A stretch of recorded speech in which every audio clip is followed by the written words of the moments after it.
Just one day after being re-elected as Kentucky's governor, Andy Beshear is laying out his plans for the next 4 years. Bodie Brooks was there as the governor made his first speech coming off a big election night win. It's our top story at 6:30. Yeah, Marvin, Andrea, the campaign is where a lot of the promises are made, but the Capitol is where the real work gets done. In order to deliver on those promises, the governor is hoping for a fresh start. But some in Kentucky's GOP-led legislature believe that the relationship won't change. Let this be a new day, right? Let it be a new day with relationship with the legislature. Let it be a new day in how neighbors treat each other. The campaign battle is over, and now the real work begins. It is time to get more big things done for our families. That starts with the type of investments that we need in our system of public education.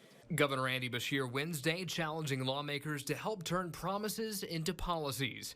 An 11% educator pay raise and universal pre-K among the biggest priorities for Beshear, as he also promises to continue flood and tornado recovery and making the state attractive for new jobs. We've gotten a lot of important bills passed, but now they don't have to worry about whether it's a win or a loss for me. However, not everyone in the legislature is ready to work with Beshear. Senate Majority Leader Damon Thayer writing, "There's no incentive or reason for us to work with him," and that Beshear doesn't deserve an opportunity for reparation, especially after the campaign. Senate President Robert Stivers writing, he's hopeful that in his second term, the governor will choose to work collaboratively with his co-equal branch of government. I remember once I met with the legislator in my office, and later on the floor, they said that I never meet with them. So Beshear saying Wednesday he would double his efforts to build those relationships, but also that the phone works both ways.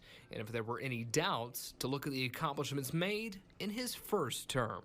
620 plus bipartisan bills, 2 big wins that I think some of the same people said they would never do while I was governor: medical marijuana as well as sports betting.